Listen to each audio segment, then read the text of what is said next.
হে আল্লাহর বান্দা, আমি তোমাদেরকে বলেছি, ভাষার ক্ষুদ্রতম একককে ধ্বনি বলে। ধ্বনি দুই প্রকার, এক স্বরধ্বনি আর দুই নম্বর হচ্ছে ব্যঞ্জন ধ্বনি। আসসালামু আলাইকুম সুপ্রিয় শিক্ষার্থী, আশা করছি তোমরা সবাই অনেক অনেক ভালো আছো। গত ক্লাসে আমরা পরিচ্ছেদ 2 নিয়ে আলোচনা করেছি। আজকের ক্লাসে আমরা পরিচ্ছেদ 5 নিয়ে আলোচনা করব। এই ক্লাসটি অত্যন্ত গুরুত্বপূর্ণ। তোমরা ক্লাসটি মনোযোগ সহকারে দেখবা এবং সুন্দর করে খাতায় নোট করে রাখবা। আর যারা এখনো নাইমুজ বাংলা ইউটিউব চ্যানেলটি সাবস্ক্রাইব করনি, দ্রুত সাবস্ক্রাইব করে রাখো। চলো আমরা ক্লাসটি শুরু করি। শুরুতেই আমরা ধ্বনি সম্পর্কে জানবো। হেডলাইন দাও। ধ্বনি। ধ্বনি লিখেছো? ধ্বনি। ধ্বনি কাকে বলে? ইন্ডিয়ার উইকেট কিপারকে ধ্বনি বলে? না, ভাষার ক্ষুদ্রতম একককে ধ্বনি বলে। ধ্বনি মোট 37টি। ধ্বনি মোট কতটি? 37টি। ধ্বনি দুই প্রকার, স্বরধ্বনি আর ব্যঞ্জন ধ্বনি। ধ্বনি কয় প্রকার? দুই প্রকার, স্বরধ্বনি আর ব্যঞ্জন ধ্বনি। মৌলিক স্বরধ্বনি 7টি আর মৌলিক ব্যঞ্জন ধ্বনি হচ্ছে 30টি। তোমরা লিখে ফেলো, ভাষার ক্ষুদ্রতম একককে ধ্বনি বলে। আর ধ্বনি টোটাল 37টি। ধ্বনি দুই প্রকার, স্বরধ্বনি আর ব্যঞ্জন ধ্বনি। স্বরধ্বনি আর ব্যঞ্জন ধ্বনি। মৌলিক স্বরধ্বনি 7টি আর মৌলিক ব্যঞ্জন ধ্বনি 30টি। অ, আ, এ, রস্বই, রস্যু, এ, ও। এই 7টি হচ্ছে মৌলিক স্বরধ্বনি। এখন প্রশ্ন হচ্ছে, এহা কেন মৌলিক স্বরধ্বনি? এহা, আমরা জানি এর উচ্চারণ দুই রকমের, এ এর মতো হয় আর হচ্ছে এর মতো হয়। যেমন এক, একের উচ্চারণ এখানে কি হচ্ছে? এর মতো, তাই এও একটি স্বরধ্বনি। বিষয়টি বুঝতে পেরেছ? স্বরধ্বনি কাকে বলে? ব্যঞ্জন ধ্বনি কাকে বলে? যেসব ধ্বনি উচ্চারণের সময় বায়ু মুখ গহ্বরে কোথাও বাধা পায় না, তাকে স্বরধ্বনি বলে। আর যেসব ধ্বনি উচ্চারণের সময় বায়ু মুখের বিভিন্ন জায়গায় বাধা পায়, তাকে ব্যঞ্জন ধ্বনি বলে। এবার আমরা পরের যে টপিক সেটা সম্পর্কে জানবো। সেই টপিকটি হচ্ছে বর্ণ। বর্ণ কি? বর্ণ কত প্রকার? বর্ণ কতটি? চলো আমরা জেনে নিই বর্ণ সম্পর্কে। হেডলাইন দাও। বর্ণ। তোমরা লিখে ফেলো, বর্ণ টোটাল 50টি। বর্ণ দুই প্রকার, স্বরবর্ণ, স্বরবর্ণ আর ব্যঞ্জন বর্ণ। ধ্বনির প্রতীককে বর্ণ বলে।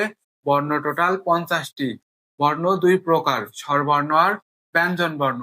স্বরবর্ণ 11টি আর ব্যঞ্জন বর্ণ 39টি। স্বরবর্ণ কাকে বলে? স্বরধ্বনির প্রতীককে স্বরবর্ণ বলে আর ব্যঞ্জন ধ্বনির প্রতীককে ব্যঞ্জন বর্ণ বলে। স্বরবর্ণ কি কি?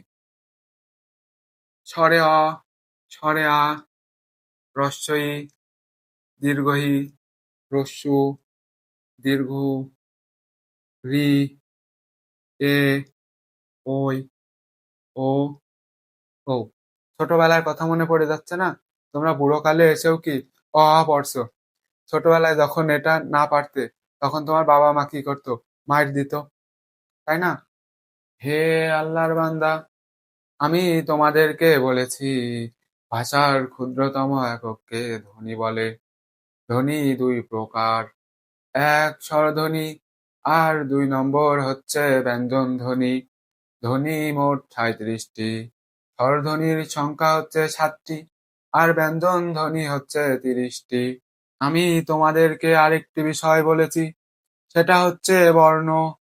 ধ্বনির প্রতীককে বর্ণ বলে। বর্ণ দুই প্রকার, এক নম্বর হচ্ছে স্বরবর্ণ আর দুই নম্বর হচ্ছে ব্যঞ্জন বর্ণ। স্বরধ্বনির প্রতীককে স্বরবর্ণ বলে আর ব্যঞ্জন ধ্বনির প্রতীককে ব্যঞ্জন বর্ণ বলে। স্বরবর্ণের সংখ্যা হচ্ছে 11টি আর ব্যঞ্জন বর্ণের সংখ্যা হচ্ছে 39টি। পৃষ্ঠা নম্বর 12, পরিচ্ছেদ 5। জোরে বলো সুবহান আল্লাহ। আমরা অনেক ফান করলাম। এবার আমরা কার বর্ণ সম্পর্কে জানবো। কার বর্ণ কি? স্বরবর্ণের সংক্ষিপ্ত রূপকে কার বর্ণ বলে। আর কার বর্ণ হচ্ছে 10টি। তোমরা হেডলাইন দাও। কার বর্ণ। কার বর্ণ। স্বরবর্ণের সংক্ষিপ্ত রূপকে কার বর্ণ বলে? আর কার বর্ণ হচ্ছে 10টি। প্রশ্ন হচ্ছে স্বরবর্ণ 11টি আর কার বর্ণ 10টি কেন? দেখো, আ এর সংক্ষিপ্ত রূপ হচ্ছে আকার, রস্বই এর সংক্ষিপ্ত রূপ হচ্ছে রস্বইকার, কিন্তু অ এর কোনো সংক্ষিপ্ত রূপ নেই, এজন্য বাকি 10টি হচ্ছে কার বর্ণ। তাহলে বিষয়টা বুঝতে পারছো। আরেকটা জিনিস মনে রাখো, অকে বলা হয় নীলিন বর্ণ। অকে কি বর্ণ বলা হয়? নীলিন বর্ণ। অ এর কোনো সংক্ষিপ্ত রূপ নেই, এজন্যই অকে নীলিন বর্ণ বলা হয়। এবার আমরা আরেকটি গুরুত্বপূর্ণ টপিক অনুবর্ণ সম্পর্কে জানবো। অনুবর্ণ কি? ব্যঞ্জন বর্ণের বিকল্প রূপ হচ্ছে অনুবর্ণ। হেডলাইন দাও, অনুবর্ণ। অনুবর্ণ, অনুবর্ণের মধ্যে আছে ফলা, ফলা, রেফ, রেফ আর বর্ণ সংক্ষেপ। বর্ণ সংক্ষেপ। তাহলে আমি কি বললাম? অনুবর্ণ। অনুবর্ণ কি? ব্যঞ্জন বর্ণের বিকল্প রূপ। অনুবর্ণের মধ্যে কি আছে? ফলা, রেফ আর হচ্ছে বর্ণ সংক্ষেপ। ফলা হচ্ছে 6টি, 6টি। ন ফলা, ম ফলা, ব ফলা, জ ফলা, র ফলা আর ল ফলা। রেফ, র এর একটি অনুবর্ণ হচ্ছে রেফ। ঠিক আছে, র এর একটি অনুবর্ণ হচ্ছে রেফ। এবার হচ্ছে বর্ণ সংক্ষেপ। বর্ণ সংক্ষেপ কি? যেসব বর্ণ সংক্ষিপ্ত রূপ অন্য বর্ণের সাথে যুক্ত হয়, এটাই হচ্ছে বর্ণ সংক্ষেপ। যেমন মূর্ধন্য ষ, দন্ত স, এগুলো কি? বর্ণ সংক্ষেপ। যেমন দেখো, কষ্ট বানান, এখানে কি হচ্ছে? মূর্ধন্য ষ সংক্ষেপে কি? ট এর সাথে যুক্ত হয়েছে। একটা বিষয় সবচেয়ে গুরুত্বপূর্ণ, এটা তোমরা ভালোভাবে মনে রেখো।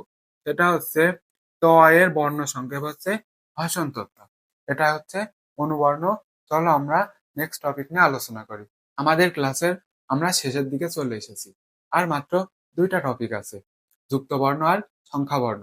এই 2টা টপিক শেষ করলে আমাদের পরিচ্ছেদ 5 শেষ হয়ে যাবে। চলো আমরা যুক্তবর্ণ কি জেনে নিই। একাধিক বর্ণ যুক্ত হয়ে যুক্তবর্ণ তৈরি হয়। যুক্তবর্ণ 2 প্রকার, স্বস্ব বর্ণ আর অস্বস্ব বর্ণ। যে যুক্তবর্ণ সহজেই চেনা যায় তাকে স্বস্ব বর্ণ বলে, আর যে যুক্তবর্ণ সহজে চেনা যায় না তাকে অস্বস্ব বর্ণ বলে।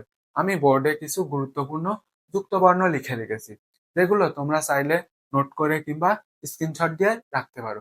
যেমন দেখো, কয় ত, এটা যদি আমরা ভাঙি তাহলে ক যোগ ত হয়। তারপরে কয় ম, তারপর ক্ষিয় হয় ম, ক্ষিয় যোগ ম, পরীক্ষার জন্য খুবই গুরুত্বপূর্ণ। এবার আমরা আমাদের যে সর্বশেষ টপিক সংখ্যাবর্ণ, সংখ্যাবর্ণ সম্পর্কে জানবো। হেডলাইন দাও, সংখ্যাবর্ণ। সংখ্যাবর্ণ, সংখ্যাবর্ণ হচ্ছে বাংলা ভাষায় সংখ্যা নির্দেশের জন্য সংখ্যাবর্ণ ব্যবহার করা হয়। সংখ্যাবর্ণ হচ্ছে 10টি। সংখ্যাবর্ণ 10টি, 0 থেকে শুরু করে 9 পর্যন্ত। 0, 1, 2, 3, 4, 5, 6, 7, 8, 9, এই 10টি হচ্ছে সংখ্যাবর্ণ। তো সংখ্যাবর্ণের মাধ্যমে আমাদের পরিচ্ছেদ 5 একেবারেই শেষ।